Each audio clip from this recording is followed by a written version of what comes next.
dans le choix de présenter, j'avais aussi écrit que je souhaite faire attention à la gestion de l'argent public. Alors je ne vais pas vous barber avec des tableaux, des chiffres et tout ça, je me suis quand même pas mal concentré, j'ai regardé tous les documents. Cette CAP depuis 10 ans décroît très peu, mais décroît régulièrement. Donc c'est quand même un signe qu'il faudra être prudent pour redresser tout doucement la barre. Si je peux avoir la suivante. Alors, donc vous avez trouvé en rouge, évidemment elle paraît bien, c'est la courbe de l'augmentation de la dette de Bretignolles-sur-Mer, et vous avez en bas les années. Et sur les côtés, vous avez en millions d'euros. Et vous voyez bien, et en bleu, vous avez la courbe de la... Alors, c'est pas tout à fait le revenu total moyen par habitant, c'est le revenu total moyen par habitant pris en 2002, c'est-à-dire qu'on s'est dit qu'en 2002, l'équilibre entre les investissements, donc, qui était la dette, et le nombre d'habitants était le point zéro. Donc les habitants ont augmenté tout doucement, hein, d'à peu près 2000 personnes jusqu'à 4187 aujourd'hui, et la dette n'a pas trop mal suivi l'évolution. Moi, je trouve que jusque-là, c'était pas mal. Par contre, à partir de 2009, vous remarquez qu'il s'est passé quelque chose, hein, 2010, 2011, 2012,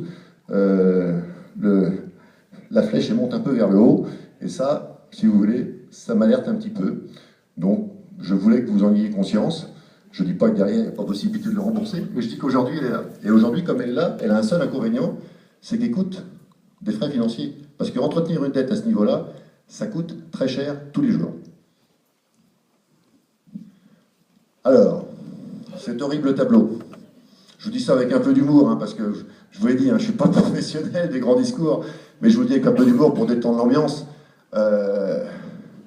Bretignolles, si on raisonne en nombre d'habitants, on est donc effectivement la troisième commune la plus endettée de Vendée. Bon, il y a quand même deux mauvais élèves en dessous de nous qui sont rendus très très loin aussi. Ce n'est pas un exemple à suivre. Alors, la moyenne nationale de l'endettement des communes, c'est 604 €. Et pour information, la moyenne départementale, c'est de 780 €. Bon, on peut comprendre que sur la moyenne nationale, il y a des villages de centre-ville, de centre de la France qui sont certainement moins impactés qu'une commune littorale. Mais bon, la Vendée a quand même une grande côte littorale, c'est 780. Donc là, nous sommes rendus un peu loin. Alors, il faut être aussi clair, une commune jusqu'à 1000 € d'endettement, on va dire c'est acceptable, c'est ce qu'il faudrait viser. Mais là, on est rendu, à mon sens, beaucoup trop loin. Alors, sur le document qui existe chez notre concurrent, si on peut l'appeler comme ça, donc la liste Réussir Bretignolles, il a dit « Nous sommes 9e ». Alors effectivement, c'est en jaune. Alors il faut, effectivement, en rouge, j'ai fait apparaître, sous l'effet miroir, la lecture du chiffre. Donc effectivement, vous avez La Roche-sur-Yon, effectivement La Roche-sur-Yon a presque 66 millions exactement de taux d'endettement, Saint-Jean-de-Bon avec un peu moins de 50 millions, les Sables d'Olonne, les Herbiers, Chaland, Luçon, Talmont, La Tranche et Bretignolles, avec ses 13 954 000. Alors, vu comme ça, on peut dire que nous sommes la 9e commune. En revanche, l'histogramme en rouge en dessous fait apparaître, si vous voulez, le taux en pourcentage d'endettement par rapport à la recette de la commune. Et là, vous voyez par exemple, La Roche-sur-Yon, elle a un taux qui est de 84%, il faut le voir en bas, mais vous voyez que la taille du rouge, il est quand même beaucoup plus faible. C'est-à-dire que La Roche-sur-Yon peut avoir un très gros endettement, mais par rapport à tout ce qui rentre comme argent chaque jour, si vous voulez, dans son budget de fonctionnement, la part de l'endettement, même s'il est de 66 millions, pour 55 000 personnes, des grosses entreprises autour, un chef-lieu de département, ça ne pose pas trop de difficultés pour pouvoir assumer la dette. Saint-Jean-de-Mont, qui était aussi, tout à l'heure, vous l'avez vu, le mauvais élève qui était en dessous de nous, ben vous le voyez, dès qu'on est mauvais élève, on a tout de suite, lui, c'est 244%. Alors, juste, pour que ce soit bien clair, 244%, vous vous rappelez quand certains de vous ont souhaité faire un prêt à la banque et on vous a dit, vous avez un revenu, vous devez emprunter pas plus de 35% de votre revenu. 224% du revenu annuel est immobilisé en dette. C'est beaucoup. C'est beaucoup de trop d'ailleurs. Ensuite, vous avez Sables d'Olonne, vous voyez, qui est proche d'un équilibre, les Herbiers aussi, Chaland, mais regardez, les Herbiers et Chaland, je prends cette image parce que, comme ce document circule, je le dis, mais je vous dis toujours très clairement du fond de mon cœur, il faut faire très attention à la lecture des chiffres. Les herbiers, c'est une très très belle, c'est le deuxième secteur économique de Vendée. Il peut se permettre d'avoir un endettement, à côté, c'est pas grand-chose. Chaland, c'est pareil, Luçon, c'est aussi fragile, Talmont, c'est fragile, La Tranche et Bretignolles, 196%. Nous sommes, dans ce cas-là, non pas le 9e, mais le 2e, parce qu'on a un endettement de 14 millions d'euros pour 7 millions d'euros de recettes. C'est quand même beaucoup d'immobilisation. Si on peut avoir la diapo suivante. Alors, bon, je vous rassure, hein, encore 5 ou 10 minutes, et après je vous embête plus avec ça. La charge financière. Alors la charge financière, c'est ce que coûte tous les ans, en frais financiers, c'est-à-dire ce que vous payez en intérêt à la banque pour pouvoir entretenir votre dette. Hein, parce que vous ne remboursez pas le capital de la première année. Il aurait été sympathique d'avoir eu un prêt à taux zéro, mais bon, évidemment, ce n'est pas le cas. Bon, j'espère qu'il n'y a pas trop de banquiers dans la salle parce qu'ils seraient fâchés après moi, mais c'est pas possible.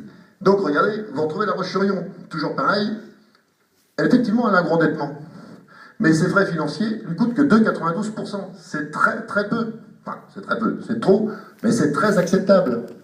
Et ensuite, ben, vous avez Saint-Jean-de-Mont qui était comme tout à l'heure un peu le mauvais élève, avec 6,82%, 3,56, 4,94, 3,95, 6,01, enfin bref, vous avez compris. Et Bretignolles, 10,79, ça c'est le calcul exact. Hein. Donc là, dépasser 10% de frais financiers pour entretenir sa dette, c'est-à-dire que quand vous recevez votre salaire, 10% de votre salaire est dépensé uniquement pour maintenir votre dette à flot. Et ça, c'est de l'argent purement perdu, vous n'avez pas remboursé de capital. Donc je tenais à apporter cette information, et je pense que tout le monde, même si évidemment il y a des opposants dans la salle, que vous l'entendez bien, il faut quand même annoncer ce chiffre-là, c'est important de le dire. Alors ensuite, bon, là, ce document, et je crois que c'est la dernière diapositive, donc il vous faut encore un peu de patience, c'est le tableau d'emprunt du compte administratif 2012. C'est écrit tout en haut, évidemment, c'est pas facile, hein, parce que mettre un seul tableau d'emprunt, hop, revient en arrière. Compte administratif 2012, donc c'est la comptabilité de la municipalité, c'est le document qui a été enregistré à la préfecture, c'est un document officiel hein, qu'on peut obtenir sur simple demande, quand vous êtes citoyen, vous le demandez, vous l'obtenez.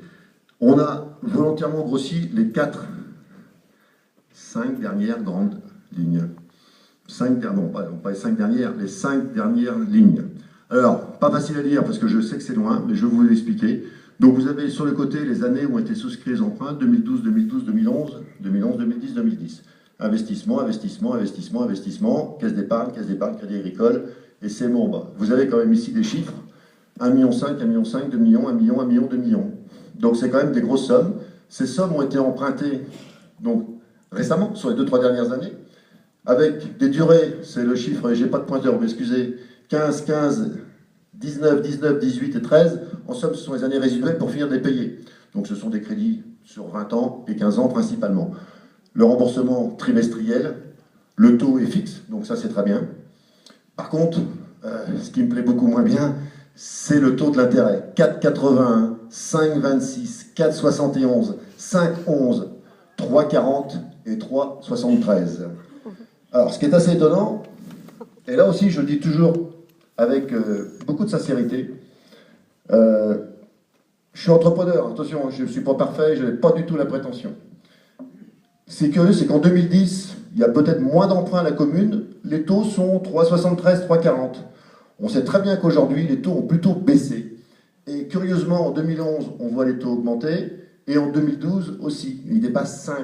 Donc, soit le banquier s'effraie un petit peu, et se dit, oulala, est-ce qu'ils vont finir par me payer? Ce client-là, il me paraît un petit peu à risque, et donc il prend un peu de précaution, parce que 5% sur un emprunt de 2 millions d'euros, je vais vous faire un rapide calcul, la première année, vous payez 5% du capital. Donc 5 fois 2, c'est 100 000 euros d'intérêt.